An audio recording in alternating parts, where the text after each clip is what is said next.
Firing all cylinders, अर्थातच आपण याला म्हणूया चौतर्फा तेजी, सर्व बाजूने तेजी. काय असं घडतंय आपल्या बाजारामध्ये की सर्वच म्हणतो ना, सगळंच एकावेळी जुळून येते आणि मार्केट सगळ्याच बाबतीत आपल्याला तेजी दाखवते. मग आजचं तर मार्केट जर बोलायचं झालं तर लार्ज कॅप, विशेषतः bank Nifty, mid cap, small cap सगळ्याच सेक्टरने एक चांगली तेजी दाखवली आहे. आणि आनंदाची बाब ही आहे की गेल्या आठवड्यात जो मंगळवारी आपण व्हिडिओ मार्केट आउटलुक आणि त्याच्यामध्ये प्रामुख्याने टेक्निकल सेटअप जाहीर केलेला, त्यामध्ये कुठेतरी ह्या सर्व गोष्टी आपण कव्हर केलेल्या की नेक्स्ट तेजी लार्ज कॅपमध्ये येईल, नेक्स्ट मार्केटला लीड करणारं सेक्टर बँकिंग असेल. आणि ह्या सगळ्याच गोष्टी आपण आज होताना पाहत आहोत. म्हणजे गेल्या जर आपण ह्या 4 दिवसांमध्ये झालेली तेजीचं जर आपण एक ॲनालिसिस केलं, आजचंच बघूया. आज पण आपण पाहतोय की 2% निफ्टीमध्ये गेन आहे, बँक निफ्टीमध्ये 3.5-4% गेन आहे. म्हणजे मला असं वाटतं गेल्या एक साधारण 2-3 वर्षांनंतर बँक निफ्टीमध्ये एवढी एका सिंगल डेची गेन ह्या ठिकाणी बघायला मिळालेली आहे. मिड अँड स्मॉल कॅप आज थोडेसे 1% पॉझिटिव्ह राहिले, पण जो लीड एक एक्सपेक्टेड होता, जो लार्ज कॅप सेक्टरकडून होता, तो आज आपल्याला पाहायला मिळाला. मागच्या काही व्हिडिओजमध्ये आपण फंडामेंटल कव्हर केलं नव्हतं, तर आज आपण तोच महत्त्वाचा पार्ट कव्हर करणार आहोत, फंडामेंटल. सुरुवात करूया ह्या निकालांपासून, जे आपण विधानसभा निवडणुकांचे काल निकाल जाहीर झाले आणि का मार्केटने एवढी मोठी उसळी त्यानंतर दिली, तर हे जर आपण त्या निमित्ताने समजून घेऊया. पहिली गोष्ट तर ही जी 3 महत्त्वाची राज्य आहेत आणि जिथे आपण म्हणजे त्यांचं वर्णन असं केलं होतं की हिंदी भाषिक राज्यांमध्ये, सो मध्य प्रदेश, छत्तीसगड आणि राजस्थान, ह्या तिन्ही राज्यांमध्ये भारतीय जनता पक्षाला ज्या पद्धतीचं बहुमत मिळालं हे ॲक्च्युली खरंच बघायला गेलं तर खूप अनेक लोकांसाठी सरप्रायझिंग आहे. म्हणजे क्लीन स्वीप ज्याला म्हणतात, अशा स्वरूपाचा हा परफॉर्मन्स ह्या तिन्ही राज्यांमध्ये BJPचा दिसून आला. ह्याच्यामध्ये जर असं झालं असतं ना, हे जे क्लोज मार्जिनमध्ये जर एखादा पक्ष, म्हणजे आपण म्हणूया चला रुलिंग पार्टी जी केंद्रामधली आहे, म्हणजे BJP, ॲक्च्युली रुलिंग NDA म्हणूया, पण घटक पक्ष, मोठा पक्ष म्हणून आपण म्हणूया BJP, हे जर छोट्या मार्जिनने जिंकले असते ह्या 3 राज्यांमध्ये, तर कदाचित लोकांच्या भुवया अशा उंचावल्या असत्या की नाही, मग कदाचित केंद्राच्या लोकसभा निवडणुका ज्या आपण एप्रिल-मे मध्ये बघू, त्यावेळी एक टफ फाईट होऊ शकेल. पण या 3 राज्यांमधला जो क्लीन स्वीप ज्याला आपण परत हा शब्द मांडतो, यानुसार तर हे दिसतंय की कुठेतरी लोकसभा निवडणुका आता ह्या पक्षासाठी सोप्या जाऊ शकतील. बाजाराला जनरली ह्या गोष्टी आवडतात की एखादं केंद्रामधलं सरकार बहुमताचं असेल, जर आधीचं परफॉर्मिंग सरकार जर कंटिन्युएशनमध्ये राहत असेल, हे दोन्ही पॅटर्न कुठेतरी मार्केटला आवडतात. आणि हे आपण ह्यापूर्वी पण पाहिलेलं आहे. 2004 नंतर जेव्हा मोठ्या एक कंटिन्युएशनमध्ये UPA गव्हर्नमेंट राहिलं, मनमोहन सिंगच पुन्हा हे पंतप्रधान निश्चित झाले, तेव्हा मार्केटने एक मोठी उसळी दिलेली. 2014 नंतर 19 मोदी गव्हर्नमेंट परत कंटिन्यू राहिलं आणि ते पण मोठ्या मार्जिन आले, तेव्हा मार्केटने तेजी चालू ठेवलेली. सो ह्या ज्या गोष्टी, अच्छा, ह्याच्यामध्ये एक भाग 2014चा अपवाद पण आहे. तेव्हा जे बाजार म्हणतो ना, सरकार बदलून पण बाजार जे वाढलं, तो मेजॉरिटी फॅक्टरवर वाढलेलं. यावेळी आता एक शक्यता अशी आहे की 2024 मध्ये जर आपण, again we are not political experts, किंवा जो सध्याचा जो एक म्हणतो ना सेंटिमेंट जे आहेत ओव्हरऑल निवडणुकाच्या निकालानंतरचे, त्याच्या आधारे हे आपण म्हणू शकतो की एकंदरीत 2024च्या लोकसभा निवडणुकांना कुठेतरी असं दिसतंय की BJP हे मोठ्या बहुमताने येऊ शकतं. आणि ह्या ज्या निवडणुका होत्या डिसेंबरमध्ये, ज्या ह्या 5 राज्यांच्या होतात, बाय द वे ह्यापैकी जी 2 राज्य आहेत तिथे तर म्हणजे ह्यांनी त्यांचे काय अपेक्षाच नव्हत्या, तेलंगणा म्हणा किंवा मिझोराम म्हणा, इथे तर BJPची तशी पण अपेक्षा नव्हती की इथे आपलं सरकार येऊ शकतं. त्यामुळे मेन फोकस जो होता त्यांचा ह्या 3 निवडणुकांवरच होता. आणि गेली अनेक वर्ष हे 5 राज्यांच्या निवडणुका ज्या आधी होत आहेत केंद्र, म्हणजे याच 5 राज्यांच्या निवडणुका लोकसभा निवडणुकाच्या एक 4-5 महिन्याच्या आधी होतात, याच्याकडे एक सेमीफायनल म्हणूनच बघितलं जातं, किंवा अगदी परीक्षेच्या भाषेत प्रिलिम्स एक्झाम ह्या पद्धतीने बघितला जातं. आणि तिथे तर ह्या पक्षाने टॉप केलेला आहे. त्यामुळे मार्केटचा मूड पुढच्या काही महिन्यांसाठी नक्कीच पॉझिटिव्ह असणार. त्यामुळे एक गोष्ट मी सांगेन की जे मागे मी जो व्हिडिओ बनवलेला की मिड अँड स्मॉल कॅपबद्दलचा, ज्यामध्ये मी एक गोष्ट मांडलेली की मिड अँड स्मॉल कॅप कंपन्यांचं जर अर्निंग पॉझिटिव्ह आले, म्हणजे अर्निंग जर चांगले येत असतील, ह्यांचे जर तिमाही निकाल जर चांगले येत असतील, तर ह्या कंपन्यांची वाटचाल अजूनही सकारात्मक राहील. आता असं झालंय की जसजसं आपण इव्हेंटला अप्रोच करतो आहोत, केंद्राच्या निवडणुकांना आपण जसजसे अप्रोच करतो आहोत, तसं तसं अर्निंगपेक्षा आता सेंटिमेंट जास्त मॅटर करायला लागतील.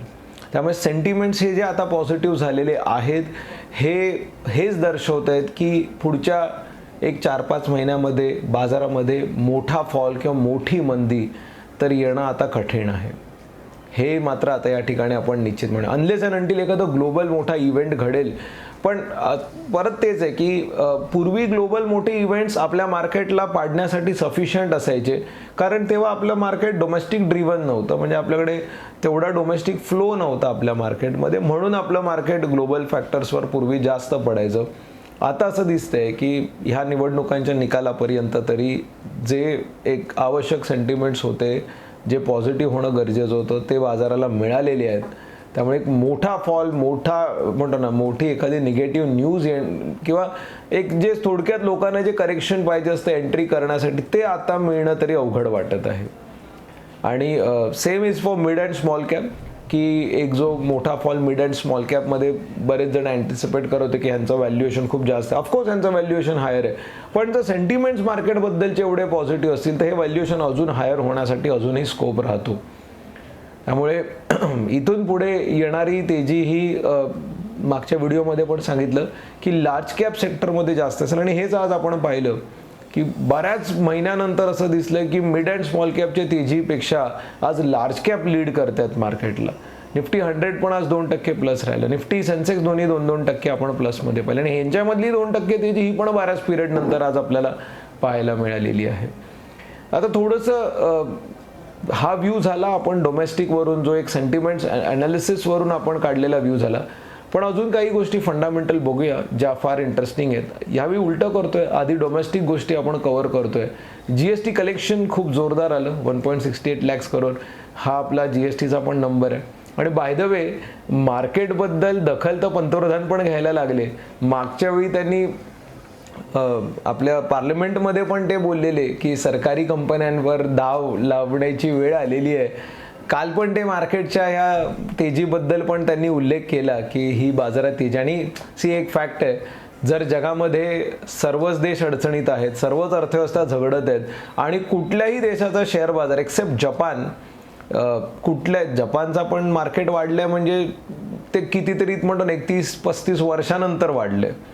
पण जगामध्ये कुठल्याही देशाचा शेअर बाजार हा ऑल टाईम हायला गेलाच नाही आहे. इनफॅक्ट 2021 मध्ये बऱ्याचशा देशांच्या शेअर बाजारांनी जे त्यांचे हाय नोंदवले होते सप्टेंबर-ऑक्टोबर 2021 मध्ये, ते रेट अजून कुठल्याच देशाचे आलेले नाही आहेत. त्यामुळे ही एक गोष्ट स्वाभाविक आहे की आपली जर अर्थव्यवस्था चांगली करते, आपलं जे शेअर बाजार हे त्याचं प्रतिबिंब आहे आणि तो जर नवीन नवीन हाय पुन्हा पुन्हा दाखवतोय, तर साहजिकच आहे कुठेतरी क्रेडिट घ्यावंसं वाटणार. आणि त्याचा उल्लेख त्यांनी पण केला आहे आणि हेच आज आपण आपल्या मार्केटमध्ये पण पाहिलं. सो नंबर स्ट्रॉंग आहेत. आपण GDP नंबरबद्दल गेल्या आठवड्यात व्हिडिओ केला, 7.6चा GDP आहे. GST कलेक्शन आपलं चांगलं आहे.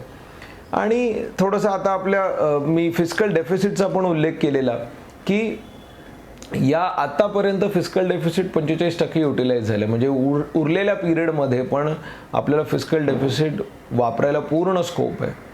जास्त पॉप्युलर मेजरची अनाउन्समेंट न करता देखील जर एवढ्या मोठ्या नंबरने हे जर मेजॉरिटीमध्ये येत असतील, तर ह्या फिस्कल डेफिसिटचा जो एक ओव्हरऑल युटिलायझेशन आहे हे अधिक प्रोडक्टिव्ह मॅनरमध्ये होऊ शकतं, हे या ठिकाणी आपण पाहू शकतो.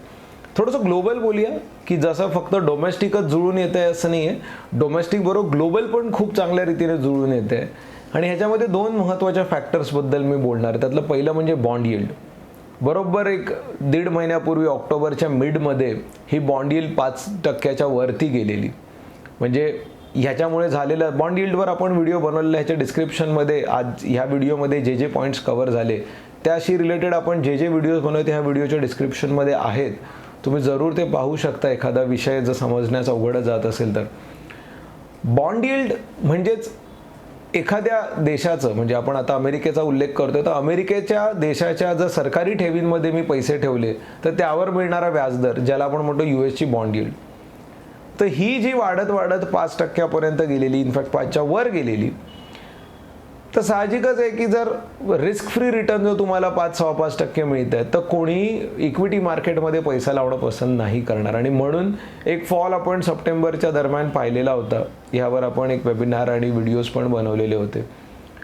आणि आता ही बॉन्ड यील्ड पुन्हा कमी झालेली आहे, 4.2च्या आसपास आलेली आहे, म्हणजे 4.2 आली. याचा अर्थ की टॉपपासून जवळपास ह्याच्यामध्ये एक 20-25% करेक्शन झालेलं आहे. म्हणजेच काय की हे एक संकेत आहेत की जर बॉन्ड यील्ड कमी होते आहे, याचा अर्थ यूएसची जी फेड रिझर्व्ह म्हणजे सेंट्रल बँक, फेडरल रिझर्व्हला व्याजदर कमी करण्यासाठी आता पुरेसा स्कोप निर्माण झालेला आहे. सो जो आपण आता येणाऱ्या पिरियडमध्ये, म्हणजे हे जे 2024मध्ये त्यांनी सांगितलेलं की मिड 2024पर्यंत कदाचित आम्ही व्याजदर कमी करणार नाही. सो कदाचित हे अर्ली 2024मध्ये म्हणजे 2024मध्ये व्याजदर कमी होताना आपण ह्या ठिकाणी पाहू शकतो. आणि व्याजदर जर कमी होत असतील तर लिक्विडिटी ज्याला आपण म्हणतो, म्हणजे परदेशातल्या किंवा आपण म्हणूया FIIs किंवा FPIs कडून भारतामध्ये नवीन फ्लोज येण्याची जी शक्यता आहे ही वाढते. ऑलरेडी बॉन्ड यील्ड कमी झाल्याचा इफेक्ट आपण पाहतोय की त्याच्यामध्ये पण आपल्या मार्केटने रॅली दाखवलेली आहे. आणि जर ही व्याजदर पण जर कमी होतील, व्याजदर हे काय झालं की शिक्कामोर्तब झालं, बॉन्ड यील्ड हा एक लीडिंग इंडिकेटर झाला. आणि हे जर होत असेल तर एक कुठेतरी म्हणतो ना एक पॉझिटिव्ह इम्पॅक्ट ओव्हरऑल आपल्या इंडियन मार्केटला येऊ शकतो. आणि म्हणून मी बोललो की मेजर फॉल आपल्या मार्केटमध्ये येण्याची शक्यता खूप कमी झालेली आहे. आता बाजारातली ही तेजी अशीच म्हणतो, डेटा हेच सांगतो की बाजारातली ही तेजी अशीच चालू राहण्याची शक्यता आहे. आता एवढं कमी होतं की काय, म्हणून अजून एक पॉझिटिव्ह फॅक्टर आपल्यासाठी ॲड झाला आहे, तो म्हणजे क्रूड ऑइल. काल क्रूड ऑइलचे भाव आजही $78 पर्यंत आलेले आहे. जे क्रूड ऑइल आपण गेल्या महिन्यात 94 पर्यंत जाताना पाहिलेलं होतं, ह्याच्यामध्ये पण जवळपास आपण पाहतो एक 15-16% करेक्शन आलेलं आहे. क्रूडचा इम्पॅक्ट तर आपल्या सगळ्यांना माहिती आहे, इकॉनॉमीच्या आपल्या इम्पोर्ट बिलवर पण होतो. आणि क्रूड हा एक मोठा इंडिकेटर आहे FIIs साठीचा, पैसा भारतामध्ये किती लावावा ह्यासाठीचं. तुम्ही जर एक ओव्हरऑल इक्वेशन पाहिलं तर जेव्हा जेव्हा क्रूड ऑइलच्या प्राइसेस वाढत गेलेत, FIIsचा भारतामध्ये येण्याचा जो पैशाचा वेग आहे हा कमी झालेला आहे. आणि ज्या ज्यावेळी क्रूड ऑइलच्या प्राइसेस कमी झालेल्या आहेत, FIIsने भारतामध्ये भरभरून पैसा लावलेला आहे.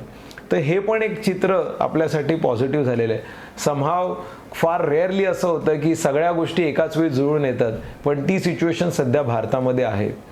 आपले नंबर्स, गेल्या क्वार्टरचे कंपन्यांचे नंबर्स खूप स्ट्रॉंग आलेले आहेत. डोमेस्टिकबद्दल बोलतोय, GDP नंबर आपला चांगलेला आहे, आपलं करंट अकाउंट डेफिसिट कंट्रोलमध्ये, फॉरेन रिझर्व्स आपले वाढलेले आहेत, फिस्कल डेफिसिट युटिलायझेशन प्रॉपर झालेलं आहे, GST नंबर चांगला आलेला आहे, निवडणुकांचे निकाल हे मार्केटला फेवरेबल वाटत आहेत, ग्लोबल सपोर्टिव्ह आहे, इस्रायल हमास युद्धाचं पण फार काही अपडेट्स येत नाही आहेत. सो ना जिओपॉलिटिकल टेन्शन, थोडंसं फक्त एक नॅचरल आपण पाहिलं मध्ये जरासा पाऊस पडला आणि तोच एक फक्त निगेटिव्ह फॅक्टर या ठिकाणी आपल्याला दिसला.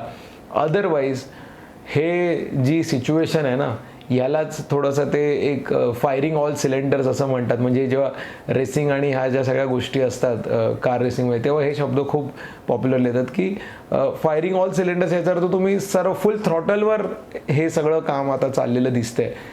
आपल्या भाषेत सांगायचं झालं तर आपल्या मार्केटला वाढण्यासाठी किंवा वर ठेवण्यासाठी ॲटलिस्ट जेवढे फॅक्टर आवश्यक आहेत हे सगळे एकाच वेळी घडत आहेत. सो मला नाही वाटत अजून ह्यामध्ये काही वाट पाहण्याची गरज आहे.